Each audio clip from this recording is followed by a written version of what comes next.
This episode is brought to you by Voco Hotels by IHG, where you should prepare to be charmed. From Chicago to Myrtle Beach to Saranac Lake, each Voco in the U.S. has its own local flavor and unique detail. Our hosts welcome you with little extras, and you'll find rooms for catching up on me time and full-service bars and restaurants that are perfect for us time. Come on in and live the Voco life and book your next stay at vocohotels.com. VOCO hotels.com.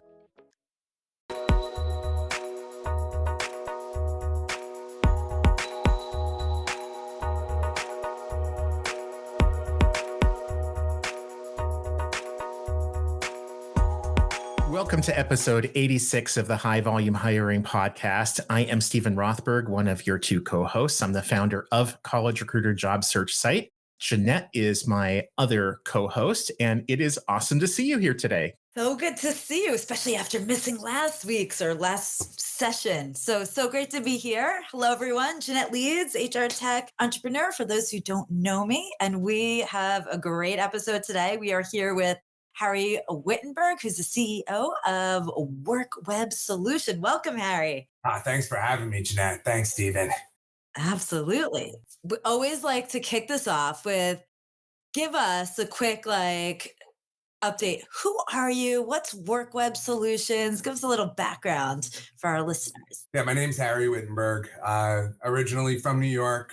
I've lived in Florida for the past decade. I started recruiting in the healthcare sector, mainly nurses and hospitals. When COVID hit, things got pretty crazy. I've staffed a few strikes, built a pretty large and successful team in the healthcare space. I found that there was a real missing jumping point from being completely entry level to making like $70,000, $80,000 a year. And I saw that there were a lot of human beings that were unable to achieve that income potential. And I partnered with a number of companies in the call center and insurance space to help take people from barely entry level to making $80,000 to $100,000 a year. And I saw that tremendous opportunity to better people's lives and make my clients a lot of money in the process. And WorkSweb kind of got born through serving those clients.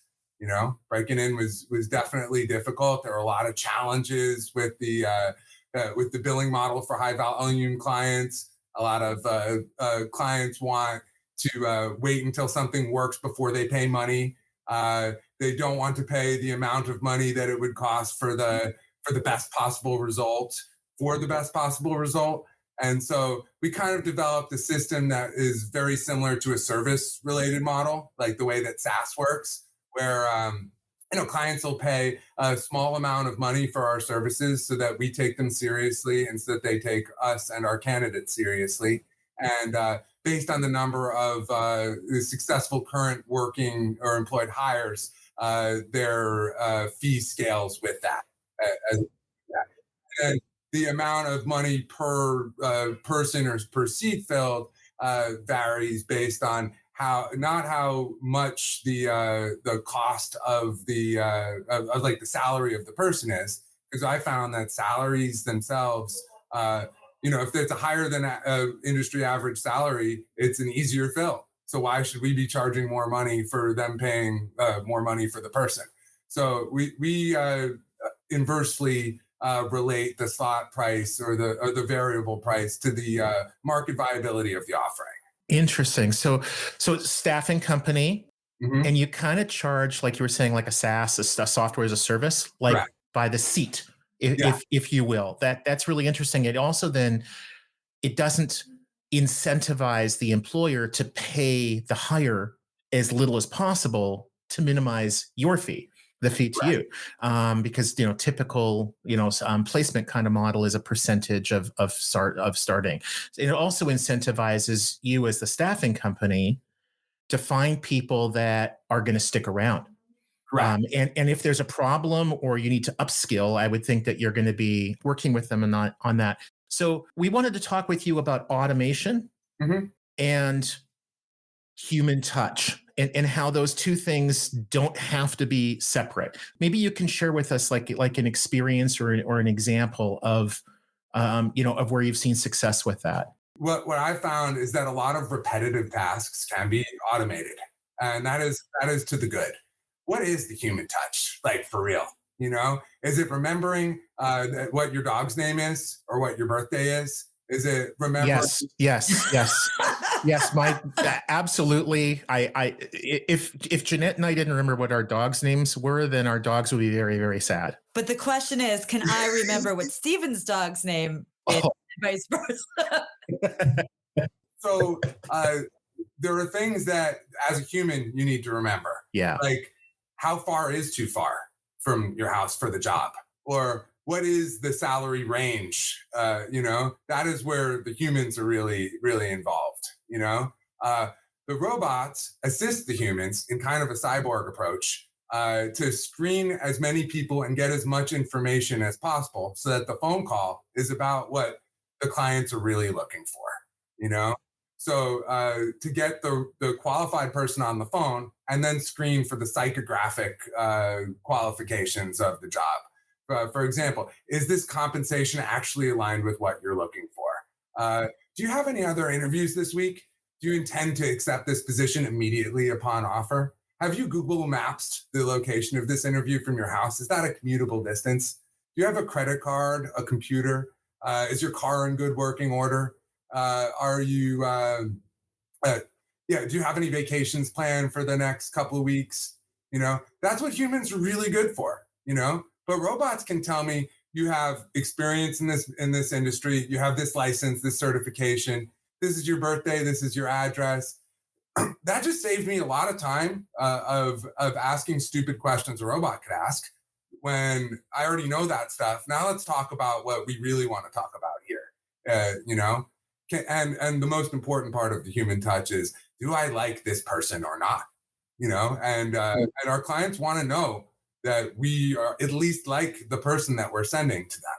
And that takes physically, having a touch point with them, Yeah, it's a good point. So thinking about like over, let's say like the past year, so much things have changed from that automation. Like again, having the robots start to do a lot of these things and get rid of, I guess it would be like these mundane tasks. Like how has that helped and transformed your business? Because like it's been such a dramatic change, and knowing the volumes that you're doing over there, maybe we could just talk to our listeners a bit about that. Sure. So Zapier is fantastic. You need something done every single time something happens, and it happens. It would be somebody's job to make sure that thing happened every single time that it happened. That no longer exists. And I love that, And the humans that I have employed with us are there to proofread things, to make sure the robots didn't make any mistakes, to make sure that I looked at this person and I don't know that it won't work, which is essentially what our clients truly expect. That we've done our homework and to the best of our ability, we haven't found any reason to believe that this won't be successful. So we have a very high submission to offer ratio because of that. And our recruiters are going to be able to talk to and develop more relationships with more people because they're not spending time individually writing these briefs. They're putting the inputs, and then the computer is doing it in the correct format. They are receiving meetings from people who had the direct qualifications from the role that they applied to, so that person can very quickly be screened and sent to the place they were supposed to and wanted to work in the first place. And then if they are, an outlier or are close to, but not quite what that particular client is looking for, then a human can be the Harry Potter sorting hat that says, you're going to this client over here, actually, because this is a way better fit for you. And I think that's such a really key point that you're making is, whatever the computer, the robot, the AI agent puts out, like there has to be someone there to check it to make sure it's right.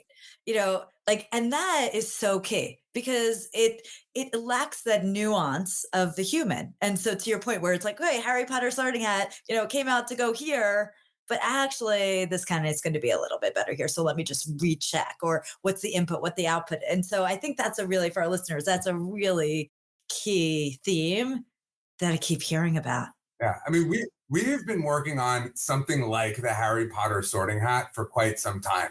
Not Slytherin, not Slytherin, not Slytherin. Hey, it depends who you are and what your company stands for. Just saying. It essentially has attempted to feed a decision matrix that I was able to articulate based off of my experience of things that were working and weren't working for particular clients, so that it could, in fact, have relevant suggestions for the representatives. Because one of the most challenging parts of recruiting as a sale is that you don't know where the straight line's going.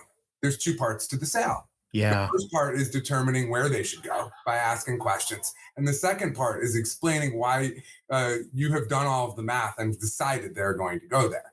And so some recruiters are excellent salespeople, but they are not excellent at figuring out the right answer.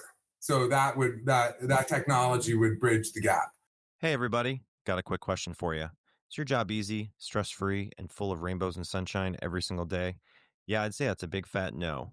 Hi, I'm David Noe, host of Speakeasy HR, presented by Payroll Partners, and proud to be part of the Work-Defined community.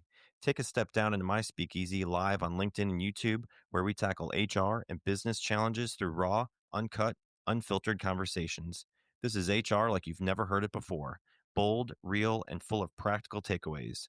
Real guests, bold insights, authentic conversations that drive change. Catch every episode on demand through your favorite podcast platform or all the content at speakeasyhr.com. So a lot of our audience are going to be sort of on the corporate side. They're working in a talent acquisition department. I think it's fair to say that probably every single one of them embraces technology. You can't be good at high volume hiring without embracing the use of technology. What I'm hearing you say, Harry, is it's not about the technology replacing the recruiter or even the hiring manager. It's about augmenting. It's looking for those repetitive tasks that probably suck up an hour or 2 or 3 every day for every member of your team. And how do I automate that? Can you think of like 2 or 3 quick wins? Ones that a lot of TA people are just sort of doing because they've always been doing. And like what you've seen is, man, if we replace that, like even a Calendly link, things like that, where you can save a ton of time and really not lose any of the humanity in the process. Sure. So the screening from the initial application has been tremendous.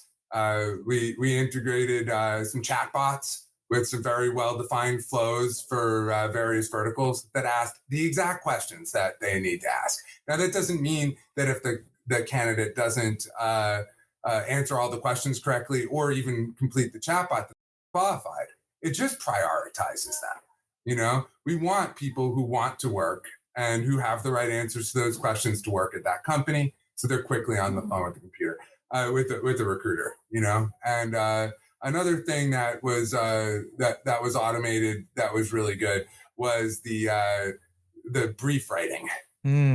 Writing the briefs, it's the information needs to be collected by the recruiter, then the mental processing of it into the proper format so that our brand and essentially our product is the brief, not the person, that we have screened this person and we have asked all of these questions. These are the answers that we got in our professional opinion. We believe that they're going to be a good fit for your organization, right? And the automation that we've done with the briefs has been fantastic. It helps our recruiters to spend more time focusing on the conversation they're in and less time focusing on the documentation that I need. Yeah, no, I think that's great. I think we have time for one last question. I'm just looking at the time. It goes by fast. I mean, we were talking a bit before in the quote unquote green room around a candidate experience. And I think, just talking about, hey, the automation around briefs where you don't have a blank slate, like a blank piece of paper and you have to start from scratch, and that this just helps and saves the recruiter time. That has such an improvement on the candidate experience, presumably, right? Because it frees up their time to actually have the real conversations. Are there other things where you think you've seen this improvement in the candidate experience from your past, So having more time for a recruiter improves the candidate experience. Because more time, more thoughts equals more touch points. And there's certain touch points that can be automated. For example, their interviews today. I want to wish them good luck on that interview. right? Mm. Let's say they're responding, then I want my rep to know they're responding and to say, hey, why don't you listen to, G Code by the Ghetto Boys and get really hyped up for this one, Love that. Why don't you put on Freebird while you're driving, 30 minutes from, Fort Pierce to Port St. Lucie, and so that part can be human. But the automation part is that they're always reached out to before their interview, or they're congratulated on the hire and then they respond back, thank you. Now my rep is there starting a conversation, asking for referrals, asking them, how did you do the first week? Okay. They said something like, man, I didn't do so good. You get them on the phone and you talk them up.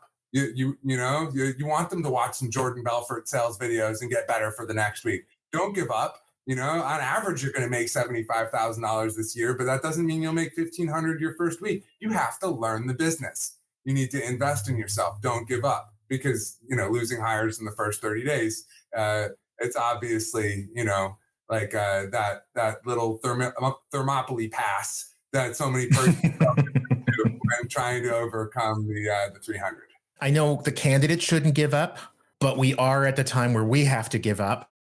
See what I did there? I know that was dad joke. If I had symptoms, that was, it was brutal.